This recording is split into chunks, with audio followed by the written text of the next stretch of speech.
पिछली क्लास में भी दूसरा चैप्टर नहीं पढ़ा था ना, I think. No ma'am. Okay. दूसरे चैप्टर का नाम क्या है हमारा? पहला आसन हो गया, दूसरा प्राणायाम या फिर प्राणायाम। कुंभक, और तीसरा मुद्रा, और लास्ट नादानुसंधान। नादानुसंधान।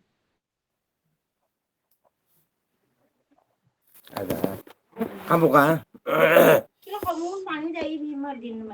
सर अपना म्यूट कर लीजिए अगर आपको कुछ बोलना हो तो। एक मिनट।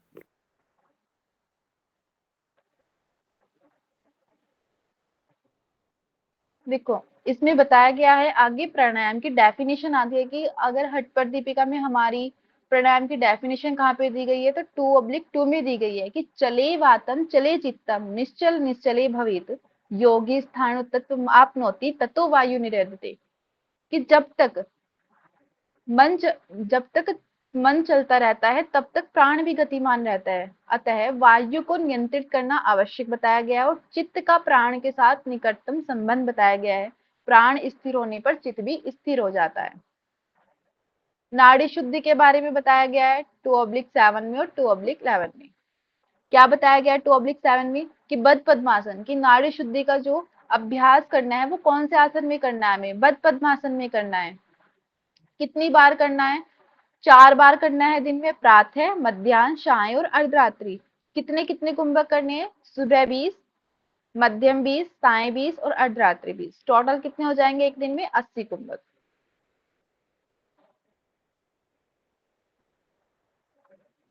नाड़ी शुद्धि का बेनिफिट बताया गया है कि नाड़ी शुद्धि का लगातार अभ्यास करने से 3 माह या फिर उससे कुछ अधिक समय में हमारी नाड़ी शुद्धि हो जाती है।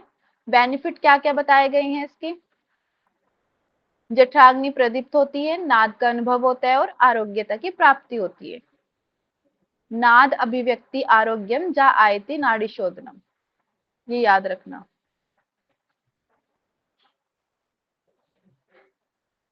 कुंभक की 3 अवस्थाएं आती हैं। प्रथम अवस्था में पसीना आता है, द्वितीय अवस्था में कंपन होता है और तीसरी अवस्था में प्राण का ब्रह्मरंध्र तक पहुंचना।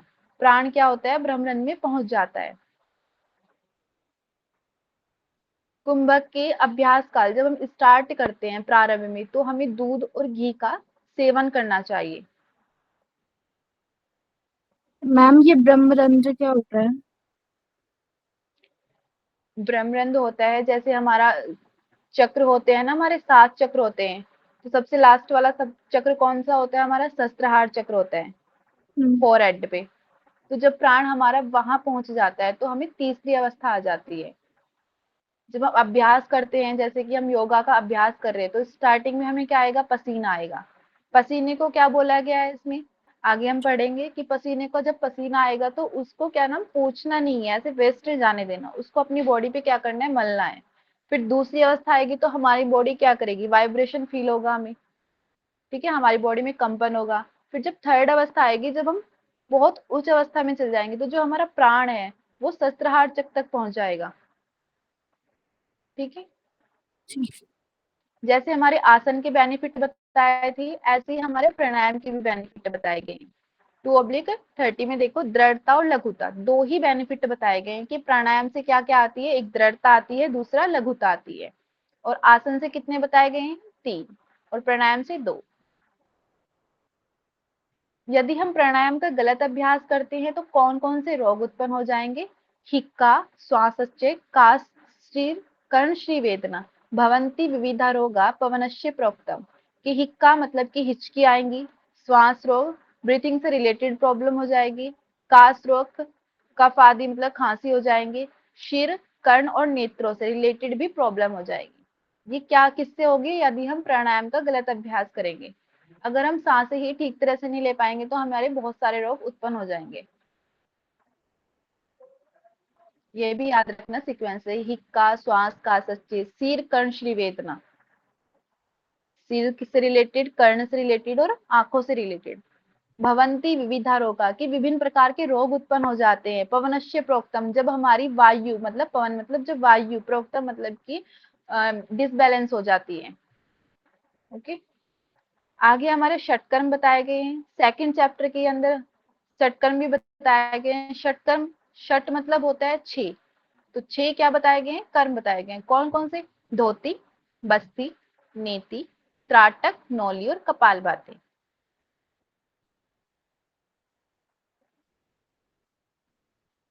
2/22 में बताया गया है कि धोती, बस्ती तथा नेति, त्राटकम, नौलिकम तथा कपालभाति चेतानि षट कर्माणि प्रश्यते। क्या बताया गया है कि पहली धोती है, दूसरी बस्ती, थर्ड नेति, फिर त्राटक, नौली और कपालभाति। धोती में कौन सी धोती करनी है, हमें वस्त्र धोती करने के लिए बोला गया है हठ पर दीपिका में। और बस्ती में जल बस्ती। नेति कौन सी करनी है, शूत्र नेति। त्राटक में बाह्य त्राटक, नौली में भ्रमर नौली। आगे बढ़ते हैं। धोती के बारे में क्या बोला गया है कि धोती में 4 अंगुल चौड़ा, लगभग 15 हाथ, लगभग 22.5 फुट लंबा, मुलायम और स्वच्छ वस्त्र लिया जाता है। इस वस्त्र को धीरे धीरे निगलना है और कुछ समय बाद सावधानी पूर्वक बाहर निकाल देना है। इसकी लंबाई और चौड़ाई याद रखनी है कि कितने अंगुल चौड़ा बताया गया है और कितने अंगुल लंबाई बताई गई है। 4 अंगुल चौड़ा और 15 हाथ लंबा बताया गया है। 15 हाथ में 22.5 फुट होते हैं। बात करते हैं कि एक हाथ की लंबाई कितनी होती है, तो 1.5 फुट। तो 15 में कितने हो जाएंगे, मल्टीप्लाई करके देख लेना, 15 गुना 15 तो 225। ठीक है, पॉइंट भी लगा है, तो 22.5 फुट हो जाएगा। धोती के लाभ क्या क्या बताए गए हैं, कास, श्वास, प्लीहा, कुष्ठम, कफ रोगश्च विशन्ति। धोती कर्म प्रभावेन पर्यांत एव न संशय। कि काश मतलब खांसी से रिलेटेड प्रॉब्लम हो जाएगी, श्वास, दमा, ये सब हमें रिलेटेड प्रॉब्लम हो जाएगी। प्लीहा विकार को दूर करती है, कुष्ठ आदि रोगों को दूर करती है। बी ये इंपॉर्टेंट है इसमें कि 20 प्रकार के कफ रोगों को नष्ट करती है। कितने प्रकार की, जैसे हमारे कफ होता है ना, कफ हो गया, कफ से रिलेटेड 20 प्रकार की प्रॉब्लम होगी, तो उनको सबको धोती क्या है उसमें बेनिफिट बताई गई है। धोती के बाद क्या आता है, बस्ती। बस्ती बोला गया है कि बस्ती किस आसन में करनी है, उत्कट आसन में। और धोती, धोती का कोई आसन नहीं बताया गया। ठीक है, बस्ती कौन सी में करनी है, उत्कट आसन में। कौन सी बस्ती बताई गई है इसमें, जल बस्ती। जैसे हमारे घेरण संहिता है, घेरण संहिता में कौन सी बस्ती बताई गई है,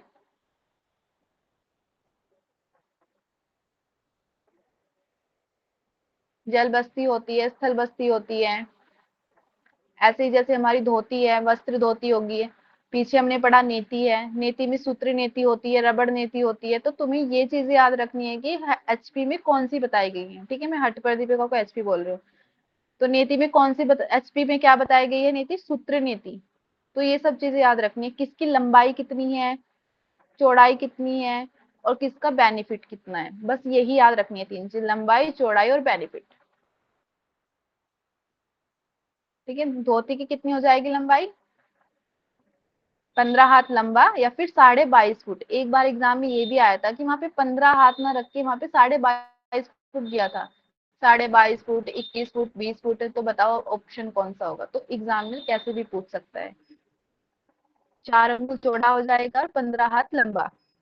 एक हाथ की लंबाई कितनी हो जाएगी, 1.5 फुट हो जाएगी। और बेनिफिट क्या क्या बताए गए हैं कि खांसी, श्वास और प्लीहा, कुष्ठ, इन सब में बेनिफिट बताई गई है और 20 प्रकार के कफ रोगों को नष्ट करती है। नेक्स्ट हमारा बस्ती।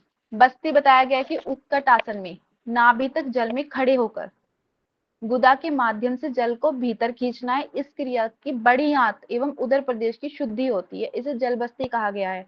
एग्जाम में आ जाएगा कि बस्ती आ गया, तुम्हें पता है कि बस्ती के ये बेनिफिट होते हैं। अब वो एग्जामिनर तुमसे पूछ लेगा कि बताओ ये लार्ज इंटेस्टाइन से रिलेटेड है, स्मॉल इंटेस्टाइन से रिलेटेड है, एब्डोमेन से रिलेटेड है, कहाँ से रिलेटेड है बस्ती। तो बस्ती कहाँ से रिलेटेड है, लार्ज इंटेस्टाइन से। हाँ जी, ये लार्ज इंटेस्टाइन और उदर के, जो हमारे उदर के रोग हैं उनको शुद्धि करती है। इसे क्या बोला गया है, जल बस्ती बोला गया है। कौन सी आती है एचपी में, कौन सी बस्ती बताई गई है, जल बस्ती बताई गई है। कौन से आसन में करना है, उत्कट आसन में करना है। लाभ क्या बताए गए हैं, गुल्म, वायु गोला या फिर गांठ जैसे जो रोग हो जाते हैं उनको दूर करता है। प्लीहा के विकारों को दूर करता है, उदर के रोगों को दूर करता है। त्रिदोष जो हमारे वात पित्त कफ है, इन तीनों को भी क्या करता है, दूर करता है। धातु इंद्रियों और अंतःकरण को प्रसन्न एवं शुद्ध बनाती है, शरीर में कांति लाती है, मतलब शांति है, ठीक है, यहाँ पे मिस्टेक हो गया है। जठराग्नि को प्रदीप्त करता है।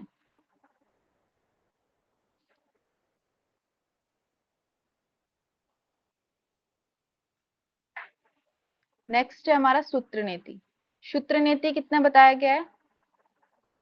एक वितस्ती।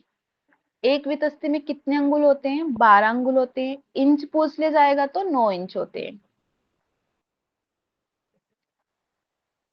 ये क्या होता है? मतलब स्निग्ध, मतलब बहुत ज्यादा चिकना। सूत्र नीति सबने किया होगा ना प्रैक्टिकल में। उसमें क्या होती है? एक रबड़ होती है, उसको चिकनी होती है ना, वो अगर चिकनी होगी तो तभी तो जा पाएगी हमारे नाक से मुंह में, ठीक है। तो सूत्र नीति कैसे करते हैं? एक वितस्ती या फिर 12 अंगुल या फिर 9 इंच लंबा स्निग्ध सूत्र नासिका में डालकर मुंह से निकालते हैं। नेति के लाभ क्या क्या बताए गए? कपाल शोधनी च दिव्य दृष्टि प्रदायिनी जत्रु उर्ध्व जात रोग नेति राशु निहंती च। क्या क्या बताए गए? कपाल शोधनी, कपाल से रिलेटेड जितनी भी प्रॉब्लम होंगी, कपाल मतलब हमारे सिर से रिलेटेड, या फिर मस्तक एवं नासिका प्रदेश की शुद्धि करती है। दिव्य दृष्टि प्रदान करने में सहायक होती है। जत्रोदर मतलब गर्दन के ऊपर के रोगों में भी बेनिफिट होती है। एग्जाम में आ जाएगा कि नीति से बताओ कौन कौन से रोग समाप्त होते हैं, फिर कौन क्या क्या बेनिफिट बताए गए हैं। आ जाएगा दिव्य दृष्टि प्रदायिनी बताओ, उसमें त्राटक भी होगा। अब दिव्य दृष्टि हमें लग रहा है कि दृष्टि क्या है, त्राटक से हो सकता है, अगर नहीं पढ़ा होगा तो तुक्का ही मारेंगे वहां पे। तो याद रखना है कि सूत्र नीति से क्या बताया गया है कि गर्दन से ऊपर के जितने भी रोग है ना, वे किससे होंगे? सूत्र नीति से बेनिफिट बताया गया उनका कि कपाल शोधनी चा एवं दिव्य दृष्टि प्रदायिनी जत्रु ऊर्ध्व जात रोगश्च नेति राशु निहंती चा। आगे आता है हमारा त्राटक। त्राटक कैसे करते हैं? किया है किसी ने, या फिर पता हो कि कैसे करते हैं त्राटक? एक अंधेरे कमरे में वो दिया जला के, कैंडल जला के कर सकते हैं। हाँ जी। देखो, त्राटक ऐसे करते हैं, कोई भी मोमबत्ती या फिर कोई दिया जला लिया एक शांत जगह पे, और उसको अंधेरा कमरा रखना है, ठीक है। उसको जब तक देखना है जब तक हमारी आंखों से आंसू ना आ जाए, ठीक है। बिना पलक झपकाए सूक्ष्म लक्ष्य को एक टक देखना जब तक हमारी आंखों से क्या ना आ जाए? आंसू ना आ जाए। क्या क्या बेनिफिट बताए गए हैं? नेत्र रोगों को नाश करता है, तंद्रा आलस्य का नाश करता है, और इसे सोने की पेटी के समान गुप्त रखने के योग्य बताया गया है कि मोचनम नेत्र रोगाणम तंद्रादिनम कपाटकम यतन त्राटकम गोप्यम तथा हाटपेटकम, कि इसको गुप्त रखने के लिए बोला गया है। नेत्र रोगों को दूर करती है, तंद्रा आदि को भी दूर करती है, ठीक है। और किसके समान बताया गया है? ये जो वर्ड है ना, हार्ट पेटकम, तो इसका मतलब है कि सोने की पेटी के समान।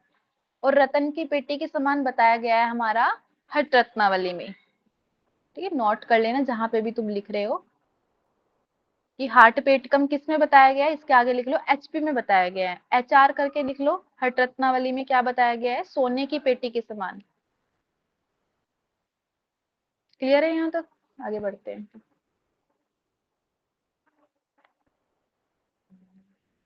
नेक्स्ट है हमारा नौली। नौली कौन से नंबर का है हमारा षटकर्म? 5वें नंबर का। हाँ जी मैम। नौली कैसे करते हैं? अपने कंधों को थोड़ा आगे की ओर झुकाएंगे, पेट को भ्रमर की तरह पूरी तेज गति के साथ दाएं तरफ से बाएं तरफ घुमाने पर योगी पुरुष नौली क्रिया कहा गया है इसको। बेनिफिट बताए गए हैं इसके। मंद अग्नि, जो हमारी पाचन, जो हमारी पाचन शक्ति होती है, अगर वो कम हो जाए, स्लो पड़ जाए, तो हमें नौली करनी चाहिए। तो बताया गया है कि मंद अग्नि, कि जो हमारी मंद अग्नि है उसको क्या कर देती है? तीव्र कर देती है। मंद अग्नि संपीडन पाचनम पाचनम आदि संज्ञा दिकांतिकारी सदैव आशेष आशेष दोषम शोषणी जब हट क्रिया नौली क्रिया च नौली। क्या बोला गया है कि नौली क्रिया हमारी जो मंद अग्नि है उसको, क्या जो खराब अग्नि है, जो हमारा डाइजेशन हो रहा है उसको स्लो हो गया है, तो हमें नौली करनी चाहिए। उससे क्या होगा? जो हमारी पाचन करने की शक्ति है वो बढ़ जाएगी, तो जठराग्नि को तेज करता है। पाचन शक्ति को बढ़ाता होता है, आनंद प्रदान करने वाला होता है। नौली क्रिया हठ योग में सभी शुद्धि क्रियाओं में श्रेष्ठ बताई गई है। आगे बताया गया है कपाल भाती। कपाल भाती के लिए वर्ड आया है भस्त्रावल्ला लोकारश्य। ये एग्जाम में ये भी आ जाता है कि भस्त्रावल्ला लोकारश्य बताओ किसके लिए आया ये वर्ड। तो हमें लगता है कि ये भस्त्रिका के लिए आया होगा, बट नहीं, ये कपाल भाती के लिए आया है। क्या बोला गया है कि लोहार की थोकनी की तरह अपनी जो इनहेल एक्सेल कर रहे हैं ना, उनको बहुत फास्ट करना है। ठीक है, इनहेल एक्सेल लोहार की थोकनी की तरह इनहेल एक्सेल बहुत फास्ट करना है। इसके अभ्यास से क्या होगा, कफ रोगों को नष्ट हो जाएगा। कपाल भाती विख्याता कफ दोष विशोचने की कफ रोगों को नाश करती है। एक ही बेनिफिट बताया गया कपाल भाती का, कैसे कपाल भाती और कैसे कफ। तो कफ दोषों में विशोचनी मतलब कफ रोगों को नाश करने वाली है ये। आगे बताया गया है कि जो हमारे षटकर्म है किसको करने चाहिए और किसको नहीं करने चाहिए। बताया गया है कि जो मेद मतलब कि मेद श्लेष्मा अधिका, मतलब मेद मतलब वसा, जो मतलब कि हो जाता है ना, फैट बोलते हैं जिसको हम, फैट या फिर श्लेष्मा मतलब कफ अधिक हो, उसे पहले षटकर्म का अभ्यास करना चाहिए। जिसकी बॉडी में लग रहा है कि हाँ इसका बहुत ज्यादा फैट बढ़ रहा है, कफ है इसके अंदर, तो उसे पहले षटकर्म का अभ्यास करना चाहिए। परंतु जिसके तीनों दोष सम हो उसे इसकी आवश्यकता नहीं है। तीनों दोष कौन से हो जाएंगे हमारे, वात पित्त कफ, जिसके सम अवस्था में हो कि उसका वात भी बैलेंस है, पित्त भी बैलेंस है और कफ भी बैलेंस है, तो उसके लिए क्या बोला गया है कि उसके लिए बहुत ज्यादा जरूरी नहीं है, अगर उसका मन है तो कर सकता है। ये बोला गया है कि उन्हें इन क्रियाओं का अभ्यास आवश्यक नहीं है। अन्य अस्तु न आश्रयतानि दोषनाम संभावते।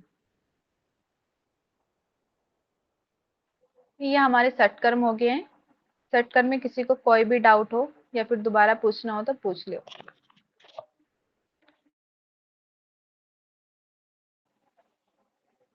फिर मैं एक बार शॉर्ट बता देती हूँ तुम्हें।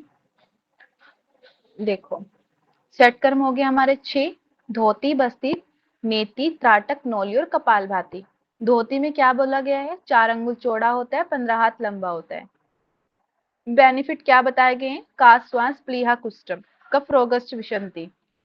ये पूरी लाइन याद कर लेना कि क्या बोला गया, काश्वास प्लीहा कुष्ठम कफ रोगश्च विशंति। सीक्वेंस भी याद हो जाएगा और बेनिफिट भी याद हो जाएंगे। बस्ती में क्या बोला गया है कि उत्कट आसन में करना है। बेनिफिट क्या बताए गए हैं, गुल्म उदर त्रिदोष मतलब जो हमारे वात पित्त कफ है ये समवस्था में इनके रोगों का नाश हो जाता है, मतलब धातु इंद्रिय और अंतःकरण और शरीर में शांति लाता है। बस्ते के बाद क्या है हमारे सूत्र नीति, इसमें बोला गया एक वितस्ती मतलब 9 इंच लंबा बोला गया है, फिर 12 अंगुल।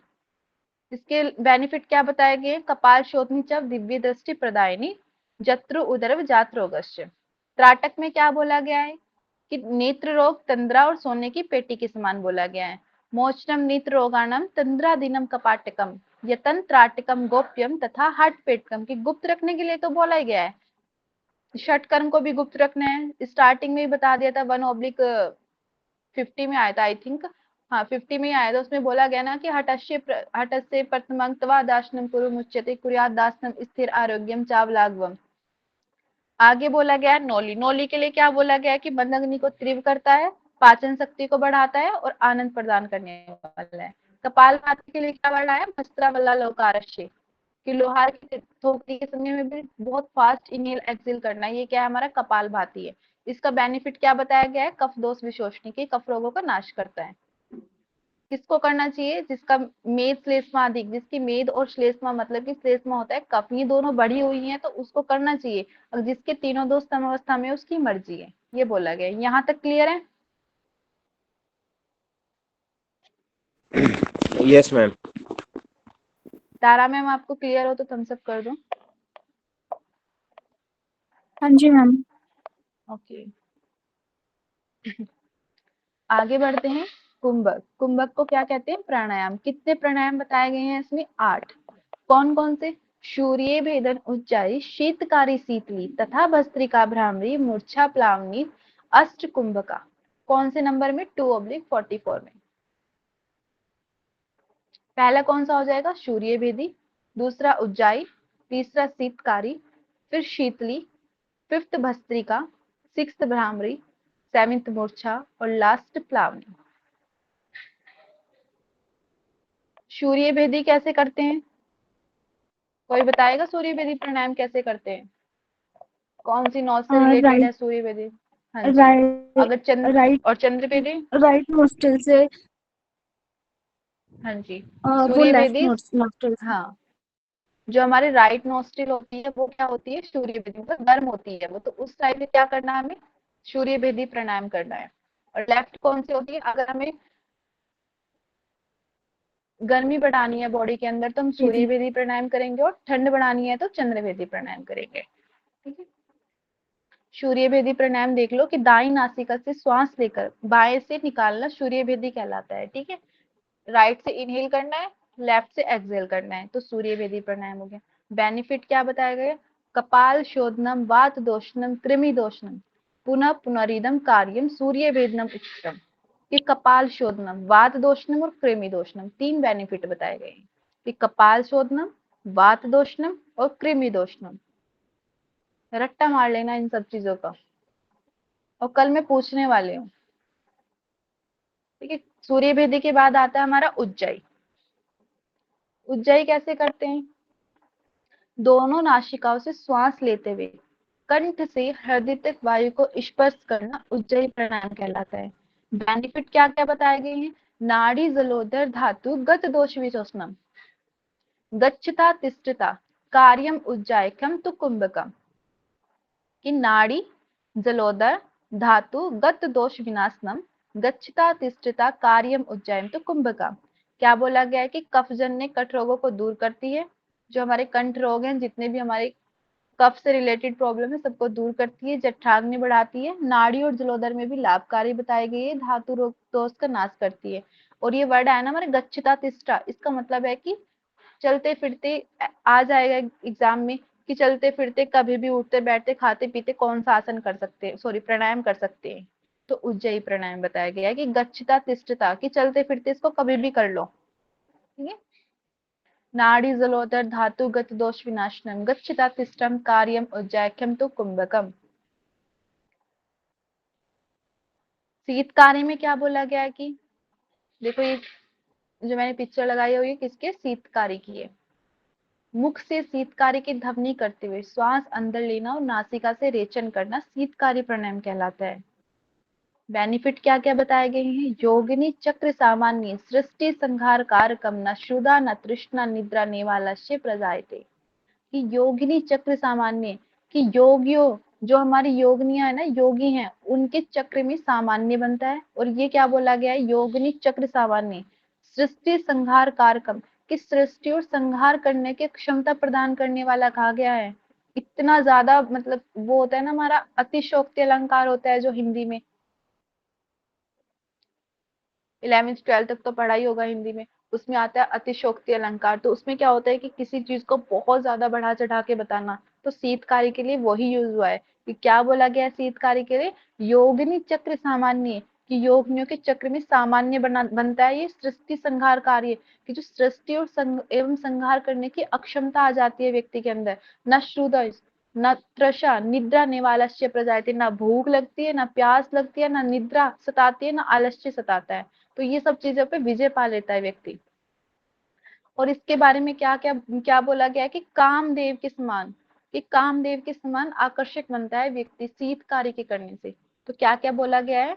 एवं अभ्यास योगनम कामदेव उद्दीप्तिकम योगिनी चक्र सामान्य सृष्टि संहार कारकम न श्रुदा न तृष्णा निद्रा निवालस्य प्रजायते। क्लियर? शीत कार्य के बाद आता है हमारा शीतली।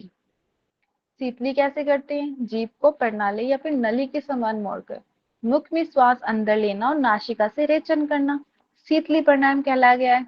बेनिफिट क्या क्या है? गुल्म प्लीहा अधिक नाम रोगा नाम ज्वर पित्तम श्रुदा तृष्यम विषाणी शीतली नाम कुंभकम तो निहंती। कि गुल्म तथा प्लीहा आदि रोगों में लाभकारी है, ज्वर और पित्त को शांत करती है, श्रुदा तृष्णा को कम करती है, विष के प्रभाव को नष्ट करती है।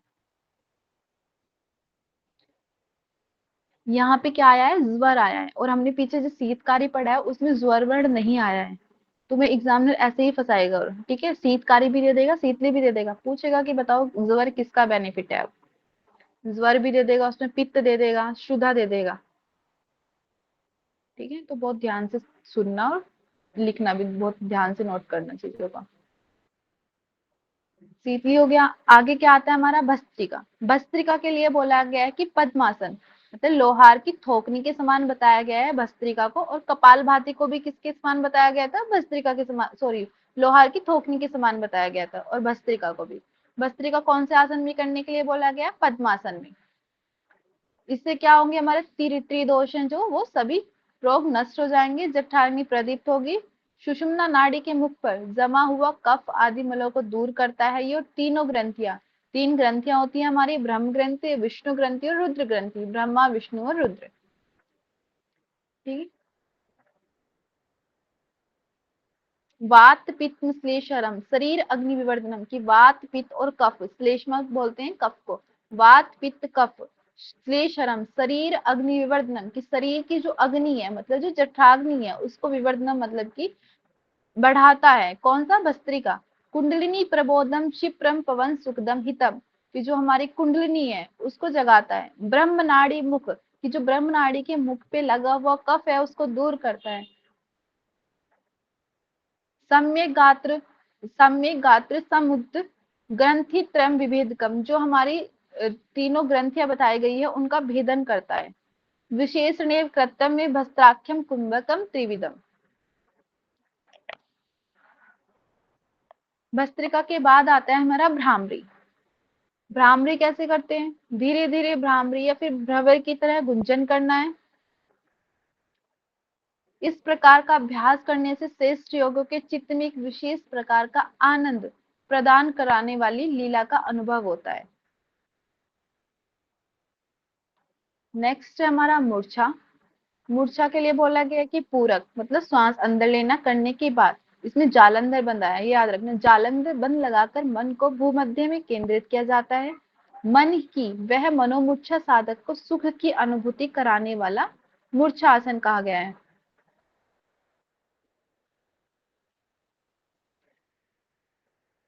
सूत्र पढ़ देती हूँ, पूर्व कांते गात्रम बद्धवा जालंधर सने, कि आ जाएगा कि जालंधर बंद बताओ कौन से प्राणायाम में लगाया गया है, चार ऑप्शन दे देंगे तुम्हें, तो एक में ही आया ना, मूर्छा में ही जालंधर बंद। रेचनम मूर्छम आख्यान मनोमूर्छम सुख प्रदा, की मनोमूर्छा और सुख की अनुभूति कराने वाला आसन बताया गया है, मूर्छा आसन। लास्ट और नेक्स्ट है हमारा प्लावनी। प्लावनी बताया गया है कि पेट के अंदर ज्यादा से ज्यादा वायु भर लेनी है, और प्लावनी प्राणायाम इसको कहा गया है। इसके लिए आता है कि इसके अभ्यास से साधक को गहरे जल, मतलब पानी में भी सुखपूर्वक कमल के पत्ते की तरह तैरता रहता है। तो यह है ना वर्ड पदम पत्रम, पदम पत्रवर्त, किसके लिए यूज हुआ है, ये कमल के पत्ते की, पदम मतलब कमल का, पत्ते की तरह व्यक्ति तैरता रहता है प्लावनी में।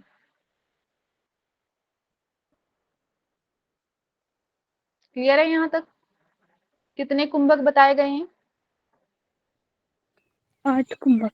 हाँ जी, कौन कौन से, सूर्यभेदी, उज्जयी, शीतकारी, शीतली, भस्त्रिका, भ्रामरी, मूर्छा, प्लावनी, अष्टकुंभका। हाँ जी। सूर्यभेदी के बेनिफिट क्या बताए गए हैं, कपाल शोधनम, अ, वात दोषनम और कृमि दोषनम, तीन बेनिफिट आते हैं सिर्फ सूर्यभेदी के, कि कपाल शोधनम, वात दोषनम और कृमि दोषनम। कपाल शोधनम, वात दोषनम, कृमि दोषनम, पुनर्रिदम कार्यम सूर्य भेदनम उच्चतम। याद रखना है तुम्हें। उज्जाई के कौन कौन से बताए गए, नाड़ी जलोदर धातु गत दोष विनाशनम, गच्छता तिष्ठा मतलब उठते बैठते चलते फिरते कभी भी कर लो, कार्यम उज्जैन तो कुंभकम। शीतकारी के क्या बताए गए, योगनी, शीतकारी में क्या आता है, अतिशोक्ति अलंकार है। योगनी चक्र सामान्य सृष्टि संहार कारकम न श्रुदा न तिरिश्रा निद्रा नेवाल से प्रजायते, और कामदेव के समान भी बताया गया है शीतकारी को। शीतली में क्या बताया कि गुल्म प्लीहा उदिकम रोगा नाम ज्वर पित्तम शुदा तृष्णम विषाणी, शीतली नाम कुंभिकम तो निहंती, देखी गुल्म और प्लीहा, ज्वर पित्त शुदा तृष्णा मतलब भूख प्यास नहीं लगती है, विष के प्रभाव को भी कम करती है। भस्त्रिका के लिए बोला गया है त्रिदोष, जो हमारे वात पित्त कफ है और शरीर की अग्नि को बढ़ा देता है, कुंडलिनी को जगा देता है, सिप्र पवन सुखदम हितम, ब्रह्मनाड़ी मुख, जो ब्रह्मनाड़ी के मुख पे लगा हुआ कफ है उसको दूर कर देता है, मतलब उसका नाश कर देता है और तीनों ग्रंथियों का भेदन करता है। भ्रामरी के लिए क्या यूज हुआ कि ये आनंद प्रदान करने वाली है। मूर्छा के लिए क्या बोला गया कि इस पे जालंधर बंध लगाना है और सुख की अनुभूति देने वाली। प्लावनी के लिए वर्ड आया पदम पत्र, मतलब कमल के पत्ते की तरह योगी तैरता रहता है। यहाँ तक किसी को कोई भी डाउट हो तो पूछ लो।